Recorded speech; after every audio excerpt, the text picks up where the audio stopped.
Oke, bismillahirrahmanirrahim. Alhamdulillahilladzi arsala rasulahu bil huda wa dinil haq liyuzhirahu 'ala dinihi wa kafa billahi syahida. Asyhadu an la ilaha illallah wa asyhadu anna Muhammadar rasulullah nabiyya ba'da ma ba'du. Rabbi shrah li sadri wa yassir li amri wa hlul 'uqdatam min lisani yafqahu qawli. Allahumma shalli 'ala sayyidina Muhammad wa sayyidina Muhammad kama shallaita 'ala sayyidina Ibrahim wa 'ala sayyidina Ibrahim wa barik 'ala sayyidina Muhammad wa 'ala sayyidina Muhammad kama barakta 'ala sayyidina Ibrahim wa 'ala sayyidina Ibrahim fil alamin innaka Hamidum Majid. Baiklah teman-teman, coba on cam dong, on cam. Ini gimana nih, pada off cam semua nih. Cuma 3. Ayo on cam, on cam. Siti siapa nih? Siti Resa. Terus ini ada Mainida, siapa admin ini? Mainida nih admin ya. Nisa Qurata Ainun. Ini sama. Nisa Najwa.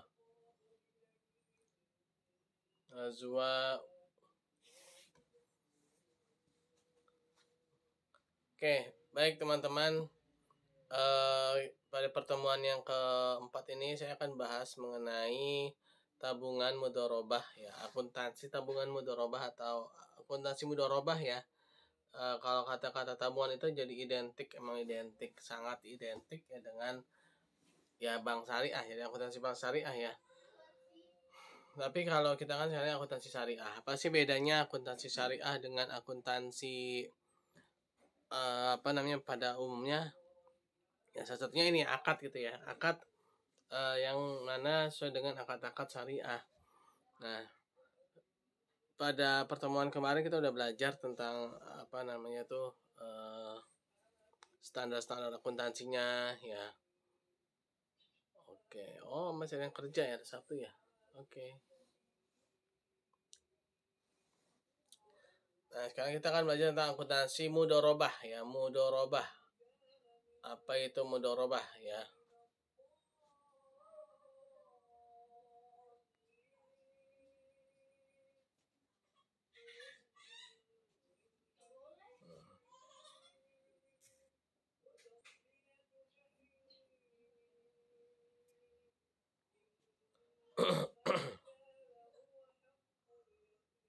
Ini kalau otomatis ya.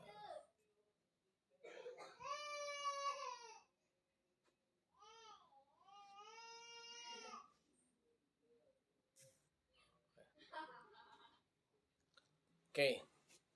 Akuntansi mudharabah. Nah, sebelumnya kita harus tahu apa itu mudharabah. Teman-teman udah tahu ya, mudharabah itu adalah sistem bagi hasil yang ada sohibul mal dan ada mudharib ya. Ngomong-ngomong suara saya kedengeran ya? Kedengar, Pak. Oke. Nah, kalau ini sih definisi gampang lah ya. Kita pengen langsung ke ini aja, ke akuntansinya ya. Nah, secara inti ya, mudharabah itu kan dia ada mudharib, ada sohibul mal. Nah, kalau di sini kan memang nih bank banget ya. Jadi nanti ada akuntansi ketika menjadi mudharib ya. Yaitu ketika jadi pengelola ya. Dan juga akuntansi ketika menjadi sohibul mal ya.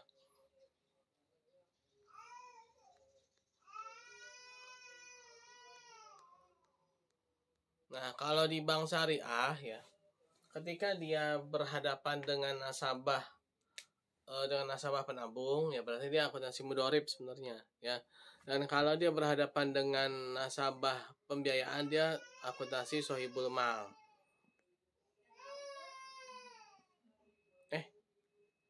Jadi gede begini.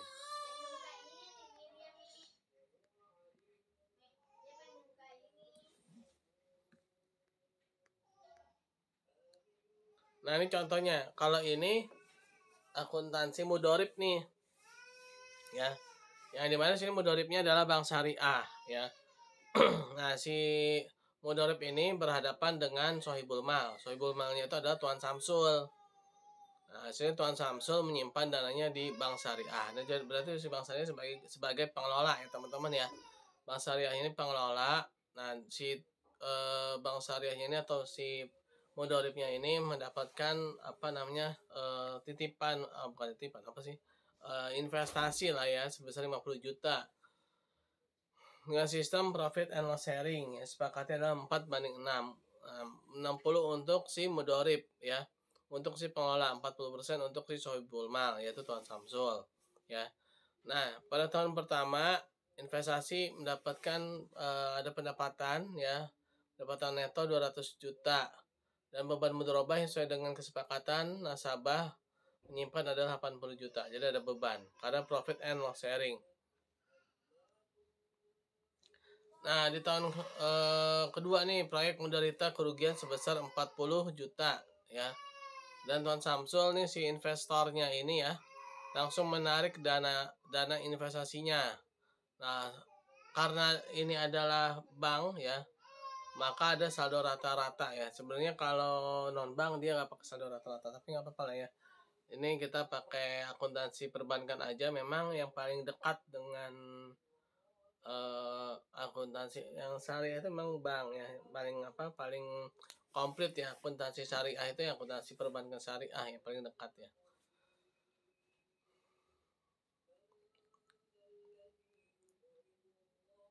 Nah, pertama nih si mudorib ya, mudorib ketika pertama kali dia menerima tabungan ya, yaitu dia mendapatkan kas ya kan, dia dapat kas.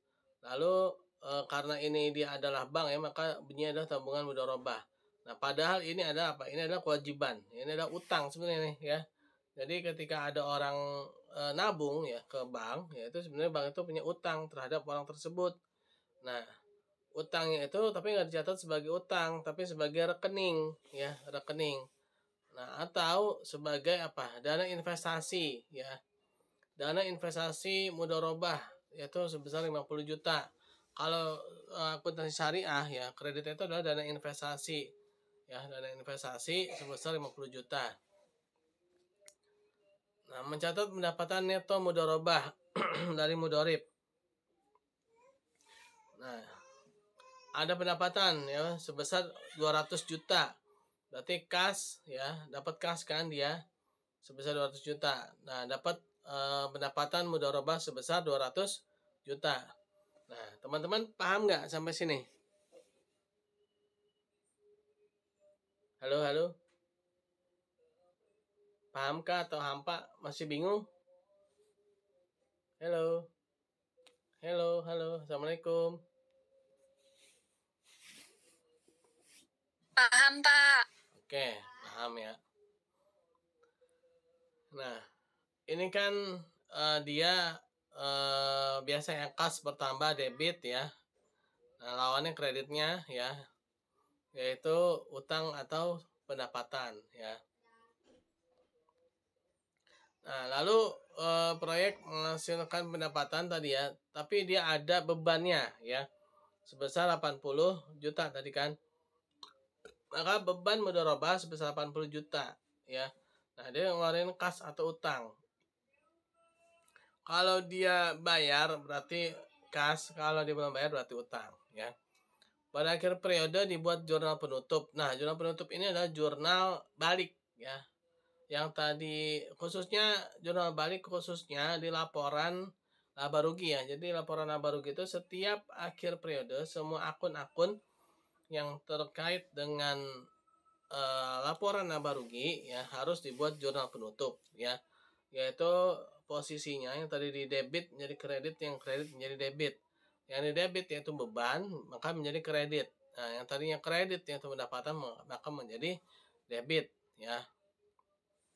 Nah, pendapatan mudharabah sebesar 200 juta, lalu beban mudharabah ya dihapus 80 juta ya.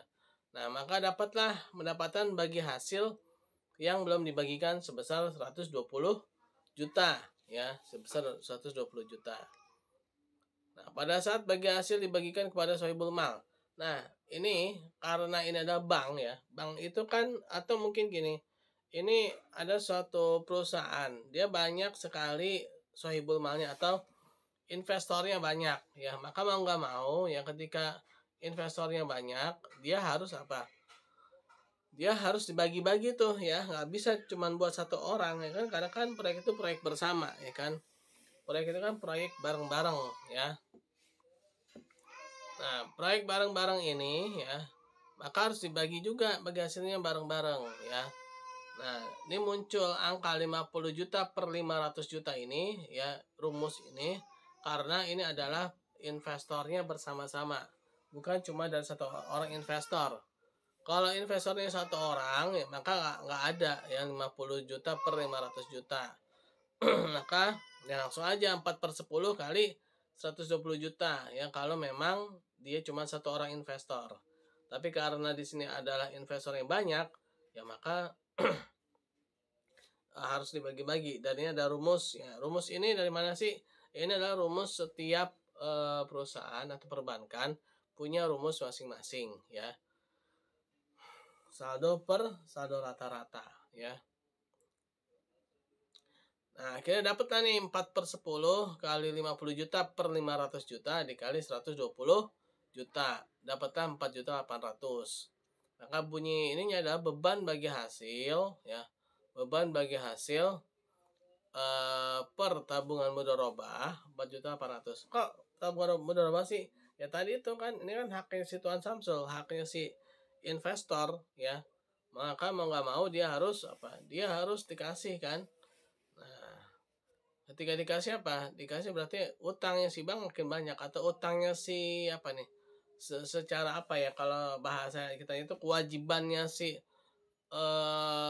mudorib ya kan kepada sohibul mal kan makin banyak ya kan, karena di sini adalah bank ya, maka tabungan mudorobah. Tapi kalau di sini investor ya dengan sohibul mal dengan mudorib, maka kredit ini bukanlah tabungan mudorobah tapi adalah kas ya, karena dia mengeluarkan uang kas 4.800.000. Nah, tapi karena di sini adalah dia bank syariah, berarti dia apa? Dia akan nambahin rekening, nambahin saldo rekening ya. Nambahin saldo rekening si sohibul mal ya. Nah, seharusnya kalau dia akuntansi syariah ini adalah kas ya, teman-teman ya. Nah, cuman bedanya karena dia punya apa namanya? Tabungan ya kan. Maka saldo tabungannya bertambah 4.800.000 ya. Kok ada di kredit? Iya, di kredit karena ini, ada di kredit karena ini ada sudut pandang si mudorib ya, atau si perbankan syariahnya ya.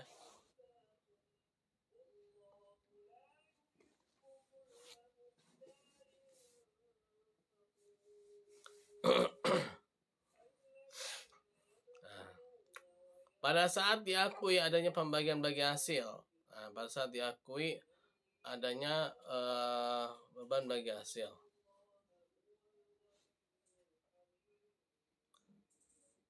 Nah, ini yang kedua ya, ketika si mudoribnya belum bayar ya, baik secara transfer kepada nasabah atau secara tunai ya, maka dia akan dicatat sebagai utang. Beban bagi hasil 4.800.000 pada utang bagi hasil mudharabah 4.800.000 ya. Nah, jadi ini si mudharibnya atau si bank syariahnya ini dia belum bayar ya kepada si nasabah atau kepada si investor atau kepada si sohibul mal ya, teman-teman ya. Belum dibayar, benar-benar belum dibayar nih, belum ditransfer, belum dikasih uang atau kasih uang tunai ya, belum ya.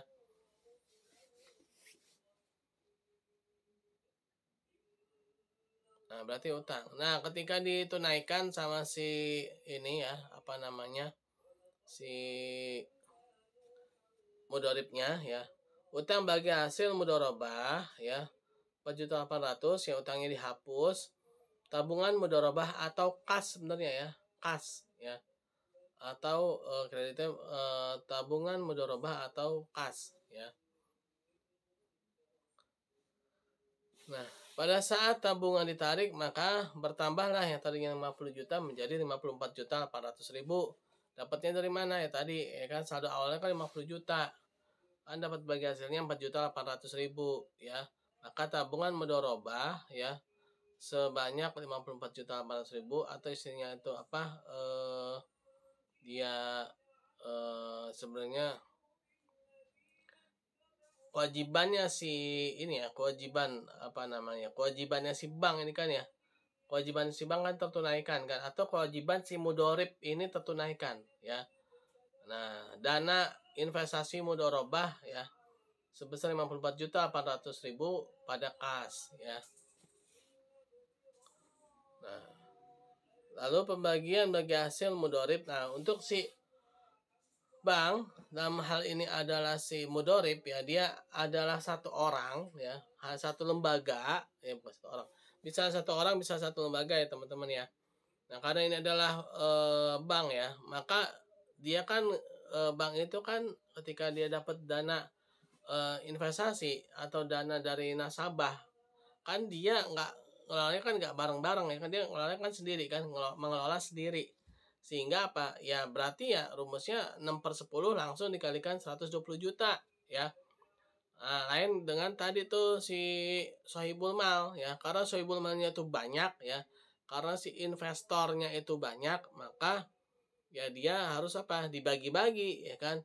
Karena di sini si mudoribnya cuma satu ya, maka ya nggak dibagi-bagi karena dia yang mudorib tunggal ya kan.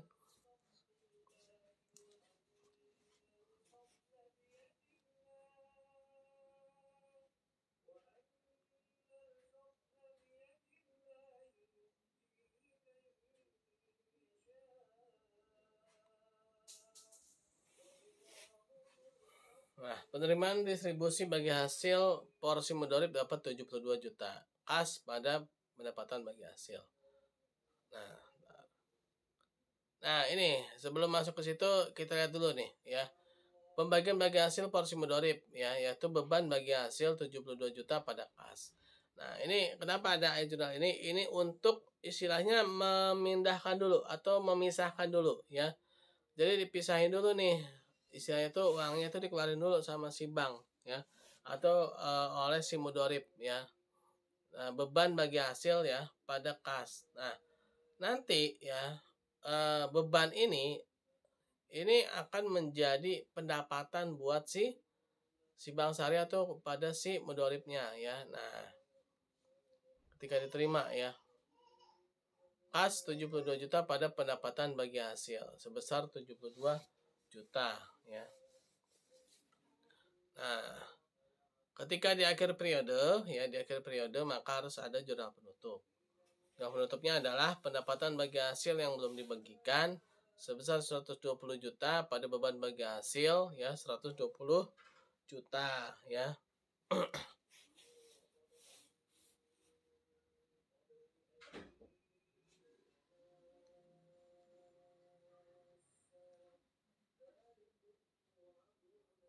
Sampai sini paham ya teman-teman ya? Ada yang belum mengerti nggak? Masih ada yang ngambang. Serem banget ya. Masih ada yang belum mengerti teman-teman? Insya Allah ngerti, Pak. Oke. Nah, ketika proyek menderita kerugian sebesar berapa nih? 40 juta ya, dan beban mudorobah tetap sama 80 juta. Nah, mencatat beban mudorobah 80 juta pada kas atau utang sebesar 80 juta ya. Nah, mencatat penarikan tabungan dan kerugian. Nah, kerugiannya berapa tadi tuh? 40 ya. 10 juta.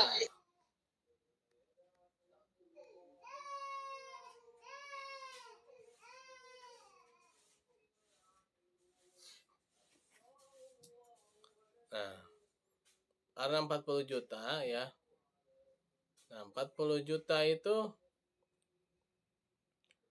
yang nanggung siapa? Yang nanggung adalah si sohibul mal ya. Maka besar kerugiannya itu adalah saldo tabungan dia per saldo rata-rata dikali dengan kerugian. Kenapa sih kok nggak pakai 4/10 ya? 4/10 kali 4/10 ya kan? Kan tadi 4/6 ya kan? Kalau 4/10-nya nggak dipakai, ya karena kan yang namanya mudorobah itu, yang nanggung kerugian itu adalah si mudorib, ya. Pada si sohibul mal, maaf ya. Kepada si sohibul mal, bukan dibagi, ya. Nah, asasnya itu sistem mudorobah itu yang nanggung itu ada yang punya harta, ya, atau si sohibul mal. Nah, sedangkan di sini ya yang menjadi sohibul mal itu adalah si nasabah, ya. Maka tidak ada rumusan 4/10 dikali. Nah, jadi 4/10-nya nggak ada, ya, karena memang full dia yang nanggung, ya. Nggak dibagi 4/10 lagi, bukan 40%-nya lagi, bukan, ya. Jadi semuanya, ya.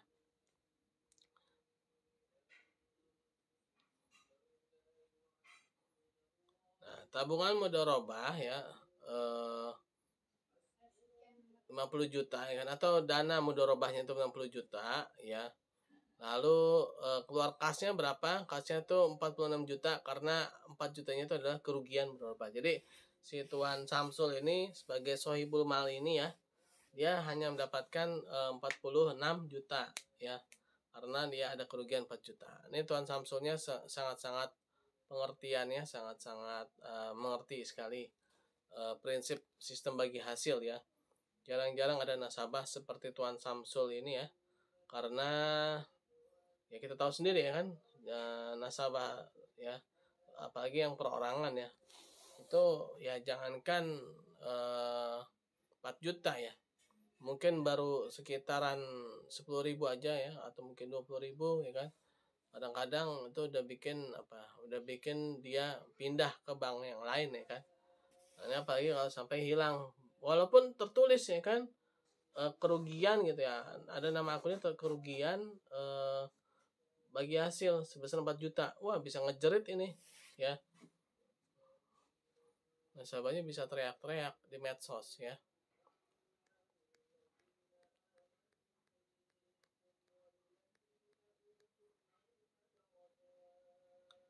Nah, lalu bagaimana ketika menjadi sohibul mal atau pembiayaan mudharabah? Nah, ini adalah sohibul mal. Ini adalah posisi sebagai pengelola, ya, atau sebagai pemilik, mohon maaf, ya. Ini adalah sebagai pemilik harta, ya. Ini adalah sebagai pemilik harta. Ini adalah sebagai pemilik harta.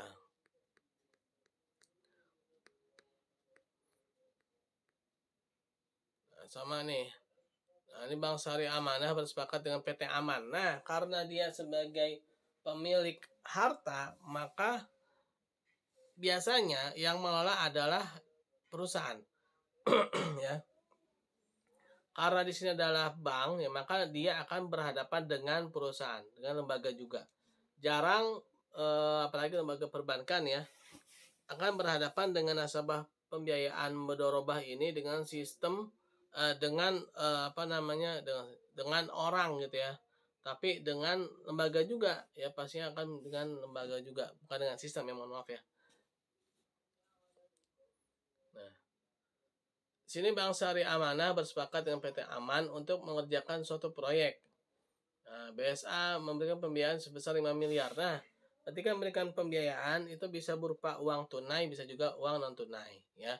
Sebesar 5 miliar. Ya, diberikan 2 tahap. Yang pertama sebesar 2 miliar uang tunai, dan selanjutnya itu adalah dalam bentuk uang dalam bentuk non tunai atau bentuk barang atau bentuk mesin, gitu, ya, atau gedung atau apa, gitu, ya. Nah, karena dia non tunai, ya, bentuknya itu adalah barang, ya, maka akan ada kemungkinan bisa jadi barang itu nanti lebih mahal atau mungkin barang itu lebih murah, ya. Ketika barang itu lebih murah, ya, maka bank atau si sohibul mal ini yang akan memberikan pembiayaan, ya, akan mendapatkan keuntungan hasil dari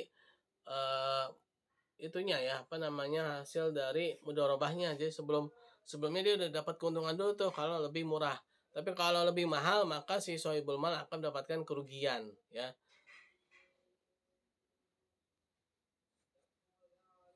Nah, pertama ketika akan melakukan penyerahan dana, ya, ini dana belum diserahkan ya, atau penyerahan modal ya kepada si mudorib ya, maka si sohibul mal dia akan mencatat dulu tuh ayat jurnal perjanjiannya, yaitu kontrak komitmen pembiayaan mudorobah sebesar 5 miliar ya, pada kewajiban pembiayaan mudorobah sebesar 5 miliar. Nah, catatan ini ya muncul ketika ada perjanjian ya. Nah, belum diserahin uang ini belum ya. Nah, ketika diserahkan baru nih ya, pada saat pembiayaan tahap pertama, pembiayaan mudorobah sebesar 2 miliar pada kas sebesar 2 miliar ya. Nah, jangan lupa yang tadi dicatat tuh, yang perjanjian tadi dicatat itu harus dihilangkan. Kenapa? Karena sudah ditunaikan ya. Sebesar berapa? 2 miliar. Caranya gimana? Caranya bikin jurnal balik ya. Jurnal baliknya itu tadi debit kredit ke debit ya. Atau bikin jurnal koreksi ya. Dan pada saat pembelian mesin, nah ini pada saat pembelian mesin, ketika harga mesinnya atau penyerahan pembiayaan mudorobah pada tahap kedua, ini dia lebih murah ya, ini dia lebih murah, maka dia dapatkan keuntungan ya sebesar 200 juta.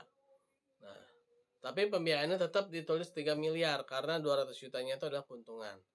Nah, maka catatannya adalah pada saat pembiayaan kedua ini penyerahan mesin pada nasabah, maka pembiayaan mudharabah sebesar 3 miliar, kreditnya dalam mesin ya sebesar 2,8 dan sisanya ada keuntungan atas penyerahan sebesar 200 juta ya. Nah, keuntungannya kemana? Ini ke bank syariah ya. Nanti kalau misalkan lebih mahal, kerugiannya siapa yang nanggung? Ya bank syariah juga yang nanggung ya. Si investornya juga yang nanggung gitu loh ya. Nah, jangan lupa ya tadi sisanya juga dihapus ya, kewajiban komitmen pembiayaan mudharabah sebesar 3 miliar, kontrak komitmen pembiayaan mudharabah sebesar 3 miliar ya. Nah, nih kalau misalkan lebih mahal mesinnya 3,2 M, nah, maka 200 jutanya itu adalah kerugian ya, kerugian si bank syariah akibat penyerahan mesin. Nah, pada saat pendapatan mudharabah diterima, nah dia dapat 120 juta. Ya, dapat 120 juta, maka 120 juta itu ya 6/10 kali 200 120 juta itu dapat dari 6/10 kali 200 juta. Kok nggak pakai saldo rata-rata, nggak kayak tadi nasabah ya kan? Karena di sini dia sebagai investor tunggal ya. Jadi sebagai investor tunggal nih ya. Jadi pakai saldo rata-rata karena dia bukan investor tunggal. Ya teman-teman ya. Ngerti ya? Jadi langsung dikali 6/10 dikali 200 juta. Langsung dapat 120 juta. 200 juta dapat dari mana? Ada di soal tadi ya. Udah dikasih ya di soal ya. Maka bunyinya adalah kas 120 juta atau piutang kalau misalkan belum dikasih ya. Nah, kalau misalkan dia belum terima ya, maka itu adalah piutang 120 juta. Pada pendapatan mudharabah sebesar 120 juta ya. Jika ada beban mudharabah misalnya 40 juta, maka ditulislah yaitu beban mudharabah 40 juta pada kas atau utang kalau misalkan belum dikasih ya. Kalau dia belum memberikan ya, dia belum memberikan. Nah, mencatat pendapatan mudharabah yang akan dibagikan. Nah, 120 juta ya, beban mudharabah pada pendapatan mudharabah. Ini sama sebenarnya kayak tadi ya. Jadi ini posisinya adalah posisi sebagai si sohibul mal ya. Nah, ini dari mana? Ini adalah jurnal balik juga nih ya. Nah, ini pendapatan mudharabah 120 juta ini dapat dari, nah ini ya, dari kredit. Ini kan kreditnya teman-teman ya, 120 juta ya. Nah, ini di akhir periode ketika dibagikan di debit ya. Ini juga sebenarnya ada jurnal penutup juga sebenarnya dia ya. Nah, beban mudharabah ini 40 juta ini yang tadi ada debit ya, maka dia masuk ke kredit. Nah, sisanya itu adalah pendapatan mudharabah yang akan dibagikan ya, atau yang belum dibagikan sebesar 80 juta ya. Paham ya, teman-teman? Ini saya rekam kok, tenang aja ya. Jadi nanti bisa lihat lagi di mana, lihat di akun YouTube saya ya. Jangan lupa subscribe-nya. viewernya. Siapa? Mantap. Nah, pada saat pembiayaan mudharabah selesai pada saat kontrak berakhir sekaligus mengakui kerugian yang akan diderita dari proyek. Ya. Nah, kerugiannya 50 juta ya. Beban kerugian mudharabah 50 juta. Kas atau piutang ya, tadi kan 5 miliar tuh ya. Nah, berarti apa? Dia ada apa? Ada kerugian kan tadi kan dikurangin, enggak 5 miliar lagi dapat si investornya nggak dapat 5 miliar lagi ya, udah dikurangin 4. Jadi 4 miliar 950 juta ya. Kreditnya pembiayaan mudharabah itu sebesar 5 miliar. Nah, pembiayaan mudharabah tetap harus dicatat 5 miliar ya, walaupun diterimanya cuma 4 miliar 950 juta ya. Nah, jadi seperti itu ya. Nah, teman-teman ini baru yang namanya ayat jurnal ya, teman-teman ya. Ini baru ayat-ayat jurnal nih. Nah, setelah ini nanti ada namanya buku besar pembantu ya. Nah, yang penting di sini dulu nih ya, di ayat jurnalnya dulu ya. Paham di ayat jurnal, nanti ke tahap berikutnya adalah ke buku besar pembantu. Nah, nanti setelah buku besar pembantu ya, akan ada namanya buku besar. Nah, setelah buku besar atau ledger ya. Nah, kalau buku besar pembantu namanya subsidiary ledger. Nah, dari jurnal subsidiary ledger, lalu masuk ke ledger, dari ledger masuk ke neraca saldo ya. Dari neraca saldo itu akan masuk ke ayat jurnal penyesuaian dulu ya, disesuaikan. Habis itu neraca saldo setelah ayat jurnal penyesuaian, setelah itu masuk ke dalam laporan keuangan ya. Laporan laba rugi, laporan perubahan modal, lalu ada arus kas ya. Lalu ada neraca, ada catatan atas laporan keuangan, lalu ada laporan zakat, ada laporan dana kebajikan, ada laporan dana investasi tidak terikat kalau di bank syariah ya. Nah, kalau dia bukan bank syariah bukan hanya 7 sampai laporan dana non halal saja ya. Nah, jadi seperti itu teman-teman, ini adalah akuntansi mudharabah. Ya, ini udah saya share ya di grup ya. PowerPoint-nya bisa dilihat teman-teman ya. Yang penting kita paham debit kreditnya dan ini dari mana asal muasalnya ya. Nah, ini asal muasalnya. Oh, ini dia karena ayat jurnal yang terkait dengan laporan laba rugi pasti akan dibalik atau ditutup ya.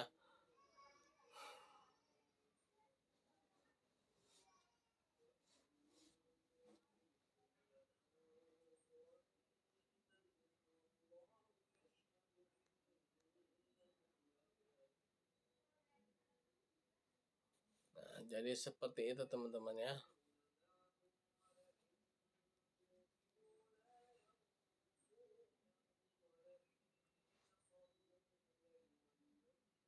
Oke.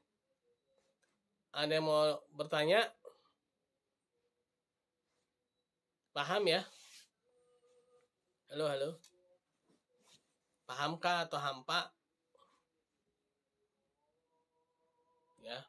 Jadi pada akuntansi mudharabah ini ya, karena ini adalah contohnya tadi mengambil pada perbankan syariah. Ya, saya ulangi lagi ya, saya review kembali ya. Karena contohnya adalah pada lembaga perbankan syariah, maka ketika dia sebagai mudharib ya, maka sohibul malnya itu banyak ya. Maka sohibul malnya itu bukan cuma satu, yaitu nasabah penabung ya kan. Setiap lembaga keuangan syariah, terutama perbankan syariah, pasti punya banyak nasabah penabung. Sehingga ketika dia berbagi hasil pada satu proyek, maka bagi hasilnya tuh harus dibagi-bagi ya, dengan cara apa tadi pakai saldo rata-rata ya. Nah, ketika si akuntansi sohibul mal ya, karena di sini adalah lembaga perbankan syariah, maka sohibul malnya juga cuma satu ya. Ketika contoh tadi ya, kalau misalkan tadi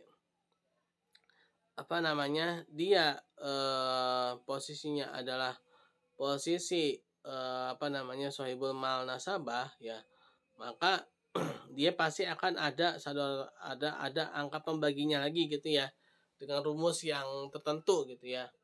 Nah, jadi karena di sini ada satu juga, ketika si bank syariah itu sebagai sohibul mal ya, maka dia tidak ada pembagian saldo rata-rata ketika dapat keuntungan, karena kan dia yang memberikan dana itu secara tunggal, ya kan.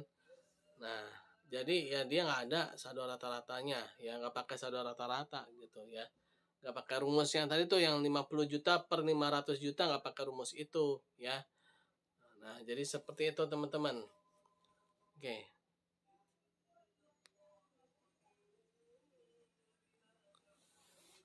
Gimana teman-teman? Kayaknya nih antara Anyar dan Jakarta ini. Antara gimana? Paham nggak? Serius nih, paham nggak nih?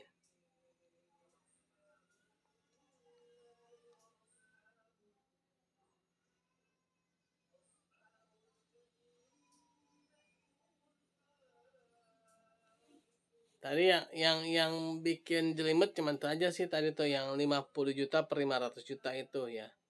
Itu karena tadi dia bukan pemain tunggal, sekarang harus dibagi ya, dibagi-bagi. Cara baginya tadi pakai saldo dia dan saldo rata-rata gitu ya teman-teman ya. Kalau ayat jurnalnya masih ada yang bingung nggak? Halo. Ayat jurnalnya masih ada yang bingung nggak?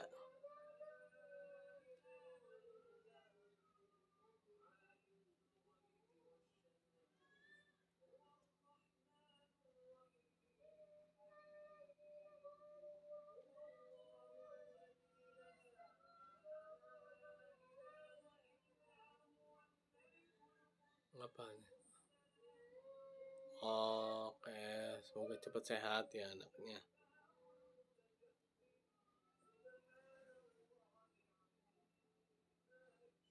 Ada yang masih bingung?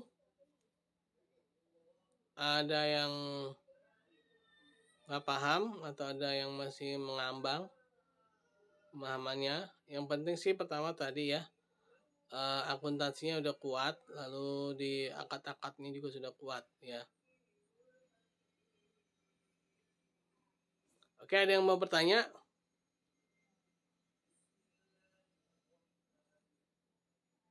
Absen jangan lupa, sudah saya share di grup ya.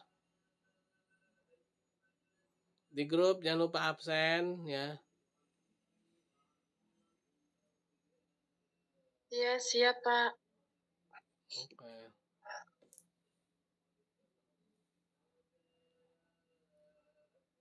Ada yang mau bertanya kah teman-teman?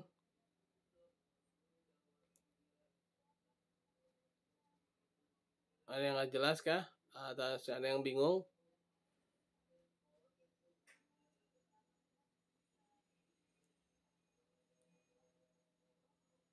Mana?